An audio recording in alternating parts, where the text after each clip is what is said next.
예, 권영철 선임 기자의 Y뉴스부터 오늘 2부 출발을 하겠습니다. 어서 오세요, 권 기자. 안녕하십니까. 지금 삼성동 자택 앞은 지지자 한 200여 명이 모여서 무릎을 꿇고 있는 사람도 있고, 누워 있는 사람도 있습니다. 박근혜 전 대통령 못 나간다. 예. 법원 못 간다. 이러다 보면 이제 10시쯤이면 나가야 되잖아요. 경찰하고 충돌이 어느 정도는 불가피하겠어요? 그 정도는 정리가 될 것 같습니다. 아마 이게 검찰에서 직접 구인하러 왔다면은 좀 충돌이 있겠지만은 자기 발로 가는 거잖아요. 그렇죠. 그래서 그럴 일은 뭐 없지 않나 그렇게 봅니다. 전직 대통령에 대한 영장 심사는 이게 처음이라면서요? 그렇습니다. 이미 이제 전두환 전 대통령, 노태우 전 대통령 두 명이 구속 수감된 적은 있는데 그때는 뭐 영장 심사가 없었죠. 그때 제가 법조를 출입할 때인데 그런 제도가 없었죠. 예, 그래서 지금 아마 세 번째로 이제 구속 수감될 위기에 처했는데 영장 심사는 어쨌건 역사상 처음 있는 일이 되는 겁니다. 그렇죠. 비공개입니까 심사는? 영장 심사는 원래 비공개입니다. 그동안은 영장 심사가 진행되면은 기자들이 이른바 벽치기로 문을 통해서 듣거나 뭐 좀 들었는데 새 나오는 거 듣는 거. 네. 근데 최근에는 그것도 뭐 어려운 데다가 특히 오늘은 철저한 경계 때문에 심사 내용이 밖으로 알려지지는 않을 것 같습니다. 영장 심사는 꽤 오래 걸릴 전망인데요.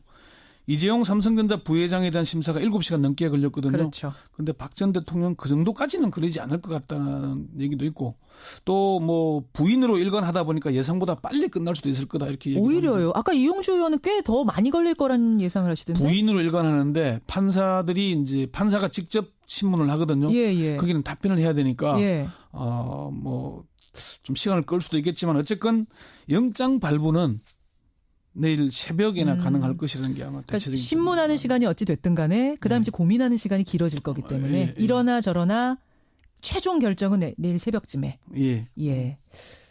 검찰 조사에서는 부인을 많이 했다면서요. 그러니까 적극적으로 부인을 했고 말을 많이 했다고 그래요. 그렇지만 결과적으로는 부인이었는데 오늘도 그럴까요? 모든 혐의를 부인할 가능성이 높다는 게 법조계의 대체적인 전망입니다. 박 전 대통령은 지난해 10월 25일 태블릿 PC가 공개된 뒤 하루 만에 첫 대국민 사과를 했죠. 그 부분 잠시 한번 들어보시죠.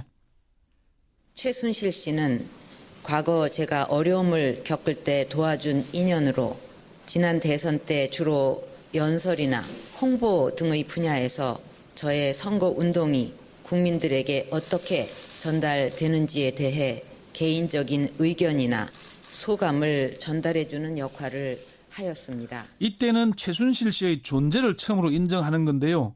그렇지만 내용적으로는 개인적인 의견이나 소감을 전달해주는 역할이라면서 사실을 축소하고 은폐하려 합니다. 그렇죠. 11월 4일 2차 대국민 사과를 했는데 그것도 잠시 들어보시죠. 2차입니다. 국가 경제와 국민의 삶에 도움이 될 것이라는 바람에서 추진된 일이었는데 특정 개인이 이권을 챙기고 여러 위법 행위까지 저질렀다고 하니 너무나 안타깝고 참담한 심정입니다. 내가 이러려고 대통령을 했나 하는 자괴감이 들 정도로 괴롭기만 합니다.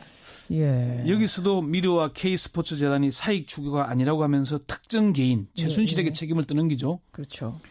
11월 29일 세 번째 대국민 사과를 하는데요. 잠시 들어보시죠.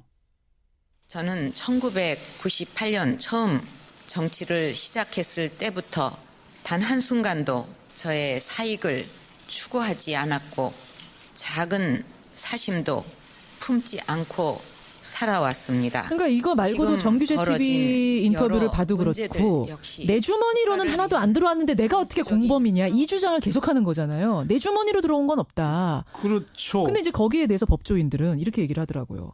도둑이 같이 담을 넘었어요. A하고 B가. 근데 이 작물은 다 A가 취득했어요. 그럼 B는 도둑질을 안 한 거냐? 이런 논리를 얘기하니까 쉽더라고요. 그러니까 이렇게 부인을 하는데 1월 1일 갑작스럽게 열리는 기자간담회에서 삼성 합병에 대해서 완전히 엮은 것이 이렇게 또 부인했죠.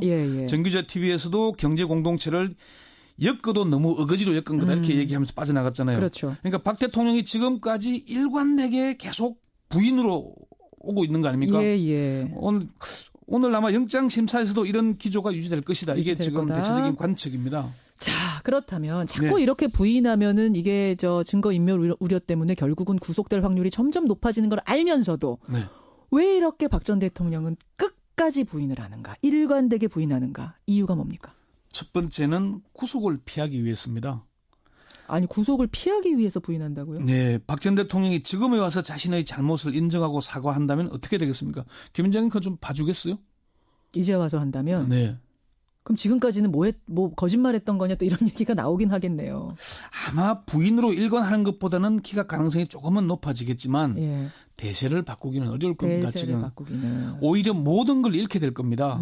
지지자들은 떨어져 나갈 것이고 예, 이제 예. 박 전 대통령은 갈 곳이 없어지게 됩니다. 지지자마저 떨어져 나갈 거다. 예, 그러니까 그러니 박 전 대통령은 끝까지 부인으로 일관할 것이고 설사 구속 수감이 되더라도 재판 과정에서도 부인으로 일관할 겁니다. 한 중진 법조인이 박 전 대통령이 이제 와서 범죄 혐의를 인정한다면 모든 걸 잃게 된다. 끝까지 모르쇠로 일관할 거다.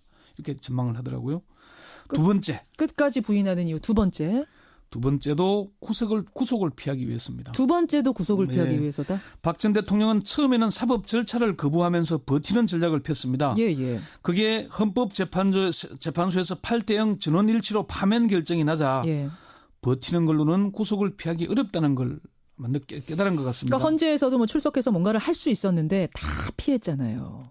검찰 조사 사상권 안 나갔죠. 특검도 안 나갔죠. 예, 안 나갔죠. 예. 그래서 이제는 검찰의 소환과 법원의 영장심사 등 사법 절차에는 응하되 범죄 혐의는 일관되게 부인하는 작전으로 바꾼 것으로 보입니다. 절차는 착착 오라는 대로 다 가고 조사받으라는 대로 다 갔지만 일관되게 난 아니요. 이렇게. 바른정당 이혜훈 의원은 물증이 있고 진술이 있는데도 부인하고 수사에 불응하고 영장심사에도 출석하지 않으면은 구속 사유로 작용하니까 영장심사에 출석하는 것으로 보인다. 구속만은 피하려고 할 수 있는 일은 다 하는 것 같다. 이렇게 평가를 했습니다. 이혜훈 의원 말이에요? 예. 뭐 원조 친박 아니겠습니까? 그러네요. 검사 출신인 더불어민주당 백희련 의원도 박 전 대통령의 관심은 어떻게든 구속만은 피하자는 것으로 보인다. 그러면서 끝까지 사실을 부인할 것으로 본다. 이렇게 얘기를 했습니다. 첫 번째도 구속을 피하기 위해서, 두 번째도 구속을 피하기 위해서, 그럼 세 번째로 부인하는 이유는 뭡니까? 역시 구속을 피하기 위한 겁니다. 역시 구속을 피하기 위해서라고요? 박 전 대통령은 지금까지 일관되게 자신의 책임을 부인하고 있습니다. 물증이나 진술이 나올 경우 자신은 몰랐다고 아래 사람들에게 책임을 미루는 겁니다. 국회 소추위 국회 대리인단 단장이었던 황정근 변호사는 박 전 대통령은 책임 전가행위다. 뭐가 드러나면 자신이 안 했다. 책임지는 게 아무것도 없고 밑에 사람이 알아서 했다고 한다. 옛날부터 그랬다. 이렇게 얘기를 했습니다. 옛날부터 그랬다? 예.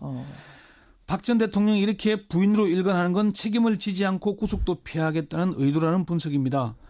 더불어민주당 조홍천 의원은 박 전 대통령이 탄핵 소추 이유채원 행동은 일관되게 구속만은 피하자는 것이었다. 이분도 역시 법조인 출신이죠. 네. 그리고 뭐 공직기강 비서관까지 했죠. 청와대에서. 그렇죠. 1차 검찰 수사를 기피한 것도 헌재에 나와서 탄핵 심판에 출석하지 않은 것도 다들 그거였다는 겁니다. 그러면 박 전 대통령의 모르쇠가 의도적이란 얘기예요? 박 전 대통령이 정말 아무것도 모르는 사람일까요? 그건 아니겠죠. 법률도 모르고 잘못된 것이라는 인식도 없는 걸까요?